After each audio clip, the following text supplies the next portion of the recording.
நம்முடைய சங்கத்துடைய நிர்வாக குழு உறுப்பினர் நம்முடைய லோகநாதன் ஐயா வந்து எல்லாரும் ஆளாளுக்கு ஒரு பரிகாரம் சொல்கிறாங்க.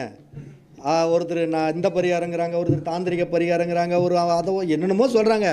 நானும் சொல்கிறேன் பாரு வித்தியாசமான பரிகாரம், பானை பரிகாரம்ன்ட்டு அப்படின்ட்டு. உண்மையாலுமே பானை பரிகாரம்னு ஒன்று இருக்குது. மண் சம்மந்தப்பட்ட விஷயங்களை வைத்து பரிகாரம் சொல்கிறது. அதை தான் வந்து நம்முடைய சிம்பிளான பானையுடைய பரிகாரங்கள், மண் சம்மந்தப்பட்ட பரிகாரங்கள் எவ்வளோ ஒரு வாழ்க்கையில் முக்கியம் அப்படி அழகாக சொல்கிறதுக்கு வந்திருக்காரு. ஐயா அவர்களை வருக நான் அன்போடு வரவேற்கிறேன்.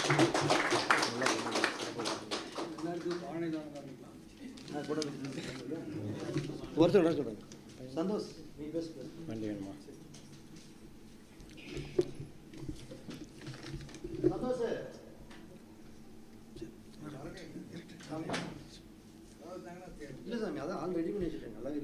குருநாதர் ஆசியுடனும் குலதெய்வத்தின் அருளுடனும்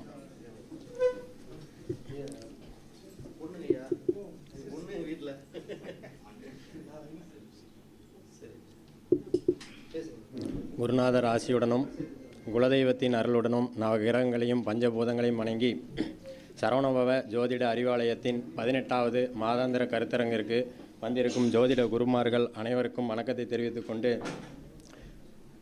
மாணவர்கள், ஜோதிட ஆர்வலர்கள், நம்மளது நிர்வாக குழு உறுப்பினர்கள் அனைவருக்கும் வணக்கத்தை தெரிவித்துக் கொண்டு, முதல்ல ஜோதிடத்தை சார்ந்த ஐயா எனக்கு பானை பரிகாரம்னு ஒரு தலைப்பு கொடுத்தாரு. அதை விட ஜோதிடத்தை சார்ந்த எனக்கு தெரிஞ்ச நான் அனுபவத்தால் உணர்ந்த ஒரு சில விஷயங்களை சொல்லிவிட்டு அந்த தலைப்புக்கு போயிடலாம். யாருக்கெல்லாம் வீட்டில் சுபகாரிய நிகழ்வுகள் தடைபடுகிறதோ, அதாவது வீட்டில் குருபலன் வந்தும் கூட அந்த திருமணம் என்ற நிகழ்வு நடைபெறாமல் தடைபடுகிறதோ அவர்களெல்லாம் குரு அல்லது ஆசானா குருநாதராக யாரை நினைக்கிறீங்களோ அவங்களுக்கெல்லாம் மஞ்சள் நிற ஆடை போர்த்தி அவர்கள்ட்ட பரிபூர்ண ஆசீர்வாதம் வாங்கினீங்கன்னா கட்டாயம் அந்த சுபகாரிய நிகழ்வு தடைபடுறது சரியாயிரும். அதே போல் நிலம் சம்பந்தமான பிரச்சனைகள் யாருக்கு இருந்தாலும் அவர்கள் குருநாதருக்கு சிவப்பு கலர் பொன்னாடை அணிவித்து அவருடைய பரிபூர்ண ஆசீர்வாதத்தை பெற்றீர்களானால் கட்டாயம் அந்த நிலம் சம்பந்தமான பிரச்சனைகள் தீரும்.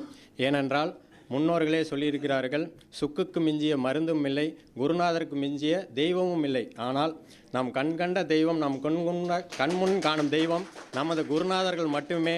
அவர்களை மாதந்தோறும் கட்டாயம் இது மாதிரி கருத்தரங்கு நடக்கும்போது நம்ம குருவாக யாரை வழிபடுறோமோ, ஒன்றும் இல்லை, நம்மளது குழந்தைங்க படிக்கலைன்னா அவங்க பிறந்தநாள் அன்னைக்கு அந்த அவரோட குருநாதர்கிட்ட கூப்பிட்டு போய் படிப்புக்கு அம்சமான பச்சை நிற ஆடை அவனுக்கு அணிவித்து அந்த குருநாதர்கிட்ட அந்த பையன்கிட்ட ஆசீர்வாதம் வாங்கினீங்கன்னா கட்டாயம் அவன் படிப்பான். எனக்கு பார்த்தீங்கன்னா காலையில் வந்தோடனே இறைவனுக்கு மதிப்பு கொடுக்கணுன்றதுக்கோசரம் அந்த இறை வழிபாட்டு நேரத்தில் இருப்பேன். மற்ற நேரம்லாம் பார்த்தீங்கன்னா அங்கேயும் ஓடிட்டே தான் இருப்பேன். ஏன்னா என் குருநாதர் எனக்கு என்ன வேலை செய்கிறாரோ அவர் சொல்கிற வேலையை செய்யணும் அப்படின்றது. நான் அதே மாதிரி மாதம் எது தடைப்படுதோ இல்லையோ நான் தண்ணீர் வாங்கிட்டு வந்து வச்சுருவேன். சரியா? தண்ணீர் வாங்கிட்டு வந்து வச்சுருவேன். அதே மாதிரி சாயந்தரம் போகிறப்ப எந்த ஃபோட்டோவிலையும் நிற்கிறனோ இல்லையோ குருநாதருக்கு மரியாதை செலுத்துகிற இடத்துல கட்டாயம் நான் இருப்பேன். அப்போ குருநாதரோட மரியாதை யாருக்கு பரிபூர்ணமாக கிடைக்குதோ அவங்க வாழ்க்கையில் அந்த தசா புத்தியும் சரி, தசாநாதன் நல்லா இருந்தாலும் சரி, புத்திநாதன் நல்லா இல்லைனாலும் சரி, அந்த குருநாதரோட பரிபூர்ண ஆசீர்வாதம் கிடைக்கிறப்போ கட்டாயம் அந்த தசா புத்திகள் கெடுபலனை கொடுக்காது. இது நான் அனுபவத்தில் அறிந்த உண்மை. கட்டாயம் அதை பயன்படுத்துங்க, கட்டாயம் செய்யலாம். அதே மாதிரி பாருங்கள், மாதம் இந்த ஐயாவுக்கு ஆடை அணிவிக்கிறத இது வரைக்கும் நான் ஐயாவை என்னைக்கு சந்திச்சனோ அன்னையிலிருந்து அதை விட்டு கொடுக்குறதே இல்லை. ஆடை வாங்கிட்டு வந்து நான் தான் அணிவிப்பேன். அதுக்கு பக்கபலமாக எல்லாம் இருக்கிறாங்க. இருந்தாலும் இந்த மாதிரி நடக்கக்கூடிய தசாபுத்திகள் நமக்கு சரியில்லைனா கூட அந்த நிறத்தை ஆடையை வாங்கிட்டு வந்தீங்கன்னா அது குருநாதர்கிட்ட ஆசி வாங்குறப்போ அந்த பரிபூர்ண ஆசீர்வாதம் அவருக்கு கிடைச்சா போதும். கடவுளோட ஆசீர்வாதம் நமக்கு நேரடியாக கிடைச்ச மாதிரி அதை எல்லாரும் பின்பற்றுங்க எனக்கு தெரிஞ்சுக்கொண்டு. அப்புறம் சமீப காலமாக எல்லாருமே இந்த சந்திராஷ்டமம் பற்றி பேசிக்கிறாங்க. சந்திராஷ்டமம் அன்னைக்கு தான் நமக்கு ஆஃபீஸில் முக்கியமாக முடிவெடுக்க வேண்டியது இருக்கும். நம்ம எங்கேயும் வெளியில் போகாத இருக்க முடியாது. ஐயா கூட சொன்னார் சந்திராஷ்டமம், அது விளக்கமாக சொன்னார். ஆனால் கேபியில் என்னென்னா ஐயா எங்களுக்கு சொல்லி கொடுத்தது ஒரு நட்சத்திரம், அந்த நட்சத்திரத்திலிருந்து 18வது நட்சத்திரம் கட்டாயம் எப்போ வருதோ அப்போ அவனுக்கு சந்திராஷ்டமம் அப்படின்னு. அதிலும் அந்த பாதம் எப்பயோ அப்போ அந்த பாதத்தோட நேரம் 6 மணி நேரத்தில் சந்திராஷ்டமம். இப்போது கேட்டி நட்சத்திரம்னா கட்டாயம் அந்த பூச நட்சத்திரம் வர அன்னைக்கு அவங்களுக்கு சந்திராஷ்டமாக இருக்கும். அது நமக்கு கேபியில் ஐயா சொல்லி கொடுத்த எளிமையான விளக்கம். அப்போ உங்கள் நட்சத்திரத்துலேருந்து கரெக்டாக அந்த 18வது நட்சத்திரம் எது வருதோ அன்னைக்கு உங்களுக்கு கட்டாயம் சந்திராஷ்டமம் இருக்கும். அதுலேயும் எத்தனாம் பாதம் உங்கள் நட்சத்திரமோ அந்த நட்சத்திர பாதம் வரப்போ உங்களுக்கு கட்டாயம் அந்த 6 மணி நேரம் சந்திராஷ்டமாக இருக்கும். இப்போது சமீபகாலமாக எல்லாரும் சொல்கிறாங்க குட் டே பிஸ்கெட் சாப்பிடுங்க, அப்புறம் செல்ஃபி எடுத்து டெலீட் பண்ணிக்கிங்க அப்படின்லாம் சொல்கிறாங்க. கட்டாயம் அதில் இருக்கும். அதுலேயும் நம்ம அனுபவபூர்வமாக பார்க்கணும். நான் அதை யோசித்தேன், ஏன் இப்படி சொல்கிறாங்க அப்படின்னா, சந்திராஷ்டமம்னா என்ன, அன்னைக்கு நம்மளுடைய மன ஓட்டங்கள் எண்ண ஓட்டங்கள் தடைபட்டிருக்கும். அப்போது அந்த அகத்தின் அழகு முகத்தில் தெரியும். அன்னைக்கு நம்ம தெளிவான ஒரு முடிவு எடுக்க முடியாத இருக்கும். சரி, ஏன் இப்படி சந்திராஷ்டமம் அன்னைக்கு குட் டே பிஸ்கெட் சாப்பிட சொல்கிறாங்க அப்படின்னு நான் யோசித்தப்போ,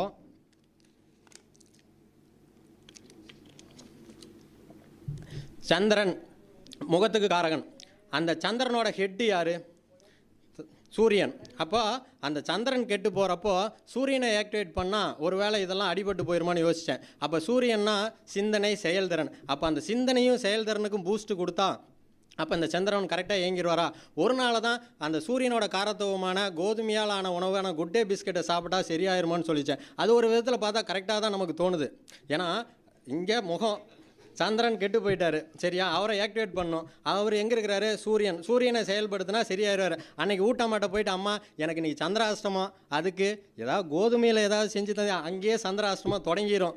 வேலை முடிஞ்சு போச்சு. அதுக்கு கம்முன்னு குட்டே பிஸ்கெட்டு, குட்டேன்னு இல்லை, கோதுமையால் உணவுகளை சாப்பிட்டாவே அன்றைக்கி அதனோட பாதிப்பு குறையும் அப்படின்னு எனக்கு தெரிஞ்ச விதத்தில் அதை ஏற்றுக்கிட்டேன். அது ஏற்றக்கூடியதாகவும் இருக்குது.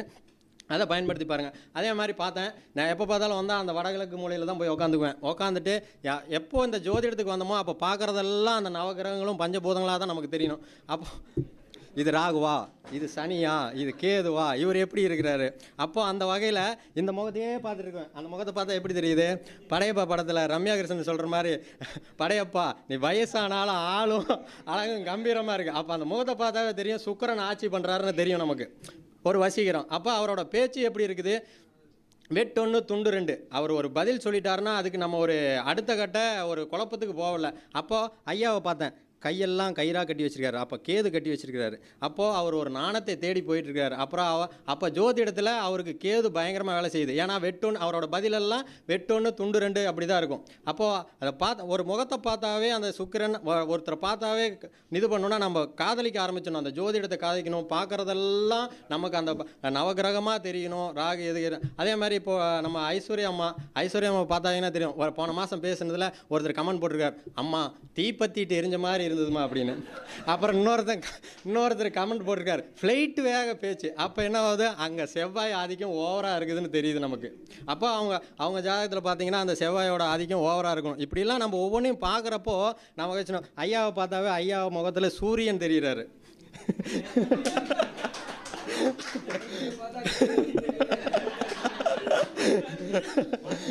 அந்த மாதிரி இல்லை அது சூரியன்னா என்ன, அதுக்குள்ளார ஒரு நெருப்பு இருக்குது. நம்ம ஐயா சுக்கிரனாக இருந்தாலும் அதுக்குள்ளார ஒரு செவ்வாய் இருக்குது. ஐயாவுக்கு தப்பாக நினச்சிக்காதீங்க, ஐயாவுக்கு குழந்தைன்னு ஒரு பேர் வச்சுருக்குறோம். ஏன்னா அந்த குழந்தைய பற்ற வச்சு விட்டுட்டா அதை அணைக்கிறதுக்கு 4 நாள் ஆகும். அதனால் அப்போ பார்த்தீங்கன்னா ஐயாவுக்கு நமக்கே தெரியும் மேஷம் செவ்வாய் வேலை செய்கிறாருன்னு. அந்த மாதிரி ஒவ்வொருத்தரையாக பார்த்தாவே இப்போ நம்ம ஜோதிடத்தில் ஜெயிக்கணும்னா பார்க்குறதெல்லாமே நமக்கு அது போன்ற ஒரு காரத்துவமாக பயணித்தோம்னா நம்ம கட்டாயம் ஜெயிச்சிடலாம். ஓகேவா? அப்புறம் இன்னொரு விஷயம், இந்த வீட்டில் குப்பை இருக்குது, அந்த குப்பையை நம்ம கூட்டி ஆகணும். ஆனால் குப்பையை சனின்றாங்க. அப்போ அந்த குப்பையை எடுத்தால் சனி கோவிச்சுக்கிட்டா என்ன பண்ணுறது அப்படின்னு நான் யோசித்தேன்.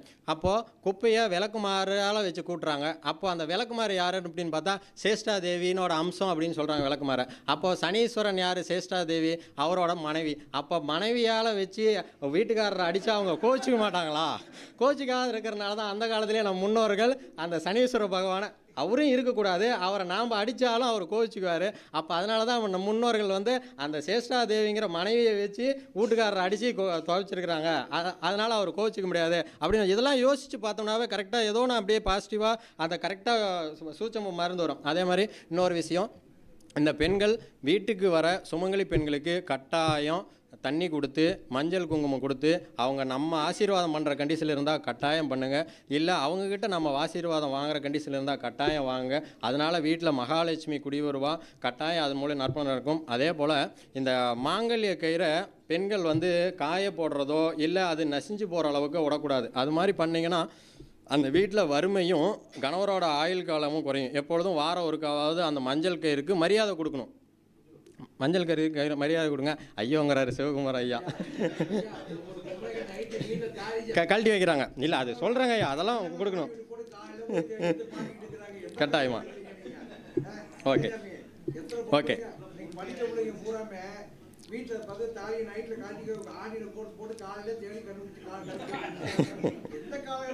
கட்டாயமா.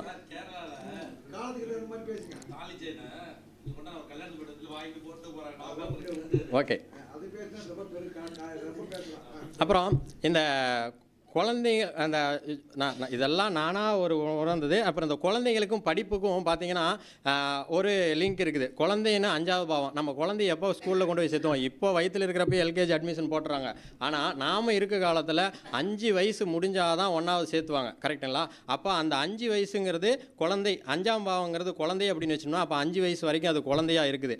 அப்போது 6வது வயசில் அது 1வது கொண்டு போய் சேர்த்தனோம்னா அது 1ஆம் பாவத்தோட ஆக்டிவிட்டி இருக்குது. அப்போது அந்த குழந்தைக்கு அந்த 1ஆம் பாவத்தோட தான் அப்படின்ற சிந்தனை செயல்திறன் இருக்கும். 2ன்னா குடும்ப தொடர்புகள். அந்த குடும்ப தொடர்புல இருக்கிற அந்த யார் அப்படின்னு அவங்க யார் அப்படின்னு தெரியும். 3ஆம் பாவமா, 3ஆம் பாவம் போது அது 3வது படிக்கிறப்போ அதை பற்றி கையெழுத்திடும், அதனோட பேரை எழுதும். 4ஆம் பாவமா நம்ம வீடு எங்கே இருக்குது, நம்ம அம்மா எங்கே, அம்மா யார் அப்படின்லாம் அதுக்கு சொல்ல தெரியும். 5ஆம் பாவம், 5ஆம் பாவம் போது அந்த குழந்தை என்ன பண்ணுவோம்னா 5ஆம் பாவம்ல அன்பு சார்ந்த விஷயம் இருக்குது. அப்போது அந்த அது வரைக்கும் குழந்தையா இருந்தது. அந்த 5வது போகிறப்ப தான் நம்ம நம்ம ஆண் பெண் அப்படின்றதுல ஒரு பெண்ணை பார்த்தோன்னே இப்படின்னு பார்ப்பான். அது வரைக்கும் ஒன்றா சேர்ந்து விளையாண்டுட்டு இருப்பான். அப்போ அந்த 5வது படிக்கிறப்போ அவனுக்கு தெரியும். அது அப்புறம் அந்த 5ஆம் பாவம் வரைக்கும் யாராவது சண்டைக்கு வந்தால் இருறா எங்கள் அம்மாட்ட சொல்கிறேன், எங்கள் அப்பாட்ட சொல்கிறோம்மா. ஆனால் அதே 6வது பார்த்தீங்கன்னா அவன் இதில் நம்ம எப்படியாவது ஜெயிச்சாகணுண்டா. அப்போ அந்த 6ஆம் பாவத்தில் வெற்றின்னு ஒன்று வருது, அவனாக முயற்சி பண்ணுவான். 7ஆம் பாவம் போகும்போது அந்த பாலின உறவு ஆண் பெண்ணுன்ற ஒரு வித்தியாசம் அவனுக்கு தெரியும். அதாவது பருவமாயிடும் எதிர்பாலினம் அப்படின்றது அவனுக்கு தெரியும். 8ஆம் பாவங்கிறது எப்படி எடுத்துக்கலாம்னா அவன் 8வது படிக்கிறப்போ அந்த ஆண் பெண் வித்தியாசம் பற்றிய அவனுக்கு ஒரு உறவு முறைகள் தெரியும். அதே மாதிரி 9வது படிக்கிறப்போ அவனுக்கு அந்த உயர்நிலை அப்படின்னு சொல்கிறப்போ அது என்ன, அது வரைக்கும் ட்ராயர் சட்டையோடு தெரிஞ்சவன் 9ன்ற உயர்நிலைக்கு போகிறப்போ பேண்ட் சட்டை போட்டுருவான். பெண்கள் அந்த பாவாடை சட்டையில் இருந்தீங்க தாவணி அணிவாங்க. அப்புறம் அவனுக்கு மீசை வரும். அந்த மாதிரி அடுத்து 10ஆம் பாவம்னா எடுத்துக்கிட்டால் மதிப்பு மரியாதைன்னு சொல்கிறாங்க. அப்போ அந்த 10வது படிக்கிறப்ப தான் அவன் நம்மளோட மதிப்பு மரியாதை. அது வரைக்கும் விளையாட்டுத்தனமாக படிச்சிருந்தவனா யாராக இருந்தாலும் 10ஆவதுல மார்க் என்னன்னு தான் கேட்பாங்களா ஒழிஞ்சு அதுக்கு முன்னாடி கேட்க மாட்டாங்க. அப்போ அந்த இடத்துல ஒரு பையனோட ஜோதிட ரீதியாக அந்த இடத்துல ஒரு மதிப்பு மரியாதைங்கிறது தெரிகிறது. 11ஆம் பாவம் என்னன்னா ஆசை கனவு லட்சியம்னு சொல்கிறாங்க. அப்போ 11ஆம் பாவத்தில் தான் ஒரு மாணவனோட ஒரு பையனோட ஆசை, அடுத்து அவன் என்னவா ஆக போகிறான், என்ன குரூப் எடுக்க போகிறான், அது வரைக்கும் எல்லாம் 5 சப்ஜெக்ட் எடுத்திருந்தவன் அதுக்கப்புறம் அவன் எதை சார்ந்து போகிறான் அப்படின்ற அவனை ஆசை கனவு லட்சியமாகும். 12வது வயசு ஆகும்போது 12வது பாவத்தில் 12வது படிக்கும்போது 18 வயசில் அவனோட டோட்டல் அவனோட சாப்டர் என்னங்கிறது தெரியும். அப்போ அந்த காலத்திலேயே இந்த 12 கட்டத்துக்குள்ளார ஒரு மாணவனை பற்றி அந்த படிப்பை பற்றி இணைச்சிருக்கிறாங்க அப்படின்னு புரிஞ்சுக்கிட்டேன். இது நான் என்னோட புரிதல், அது கரெக்டாக இருக்கும்னு நினைக்கிறேன். ஓகே, இது இந்த மாதிரி ஒவ்வொருத்தரும் உங்களுக்காக ஒரு சிந்தனை வரணும். இதுக்கெல்லாம் தூண்டுகாதனை வச்சு நான் திரும்ப நம்மளோட மாணவர் மகிழ்மணி கண்டன் ஐயாவை சொல்லுவேன். அன்றைக்கி நான் இல்லை திரும்ப என்னை இந்த ஒரு மாதத்தில் தூண்டி விட்டது, பார்க்குறதெல்லாம் அண்ணாந்து பார்க்குறதா ஜோதிடமாக தெரிய வச்சது அந்த மகிழ்மணி கண்டன் ஐயா தான். அவருக்கு ஒரு நன்றி இந்த இடத்துல சொல்லிக்கணும். ஏன்னா அவரு எனக்கு என்ன பொறுத்த வரைக்கும் இதெல்லாம் சிந்திக்க தூண்டியது அந்த நம்ம மகிழ்மணி கண்டன் ஐயா. ஓகே, இப்போது ஐயா பானை பரிகாரம்னு சொல்லிட்டாரு. இப்போ என்னென்னா பெண்கள் காலையில் எந்திரிச்சோடனே நம்மளுடைய செல்வம் நிலைச்சிருக்குன்னா கைகளை அலம்பிட்டு காலையில் அந்த சமையல் ரூமுக்கு போயிட்டு அந்த அரிசி பானையிலேருந்து நமக்கு தேவையான அரிசியை எடுத்ததுக்கப்புறம் கொஞ்சோண்டு அரிசியை எடுத்து திரும்ப அதிலே போட்டால் அன்னலட்சுமி குறையாமல் இருப்பாள். அந்த வீட்டுக்கு அந்த அன்னலட்சுமி ஆனவள் குறைவலாக இருப்பார். அதே மாதிரி பார்த்திங்கன்னா அந்த அரிசி பானையில் ஒரு சில்லறை காசுகளை வெள்ளை துணியில் முடிஞ்சு வச்சுக்கிட்டோம்னா, வெள்ளிக்கிழமை தோறும் முடிஞ்சு வச்சுட்டோம்னா அந்த செல்வம் அந்த சுக்கிர பகவான் நம்மளுடைய அந்த சமையலறை வீட்டில் எப்பயுமே தங்கியிருப்பார். ஏன்னா அண்ணன் தான் முக்கியம். அண்ணன் நிறைவான அண்ணன் இருக்கிற குடும்பத்தில் அனைத்துமே திருப்தியாக நிறைவாக இருக்கும். சரிங்களா? அப்புறம் அதே மாதிரி நம்ம இவ்வளோ சம்பாதிக்கிறோம் அப்படின்னு ஒருத்தர் டிஸ்டி போடுறாங்கன்னா அந்த டிஸ்டியை கழிக்கிற இது உணவில் மிளகாய்க்கு இருக்குது. அப்போது நம்ம வீட்டில் இருக்கிற அந்த மிளகாய் பாத்திரத்தில் நம்ம வச்சுருக்கக்கூடிய பணத்தை கொஞ்சம் வச்சு எடுத்து அது மூலியமாக செலவு பண்ணோம்னா நம்மளை பார்த்து பணம் சம்பாதிக்கிறான்னு பொறாமப்படுறவங்க அந்த டிஸ்டியை அந்த மிளகாய் எதிர்மறை சக்தியை அதை எடுத்துக்கொள்ளும்.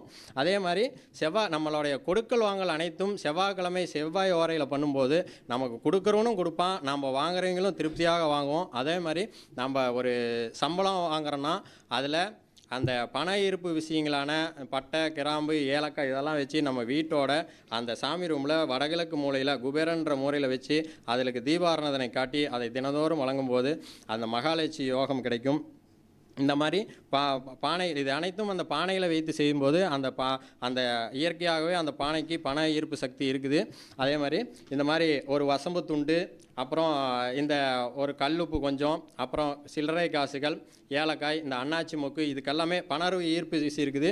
இதெல்லாம் ஒரு பானையில் வச்சு வெள்ளை துணியில் கட்டி அந்த பூஜையில் வச்சு பண்ணும்போது நம்ம வீட்டுக்கு பண பற்றாக்குறை, அந்த சுக்கிரன் என்ற பண பற்றாக்குறை இருக்காது என தெரிவிக்கொண்டு, வாழ்க ஜோதிடம், வளர்க நம் சரவணபவ ஜோதிட அறிவாலயம் என கூறிக்கொண்டு, தர்மத்தின் வழி செல்ல செல்ல கர்மத்தின் வழி குறையும் என்ற கோட்பாடோடு இயங்கிக் கொண்டிருக்கும் நமது குருநாதர் பரணி பாரதி ஐயா அவர்களின் வழியில் சென்று ஜோதிடத்தில் ஒரு சரித்திரம் படைப்போம் என கூறிக்கொண்டு இந்த அருமையான வாய்ப்புக்கு நன்றி கூறி விடைபெறுகிறேன். நன்றி, வணக்கம்.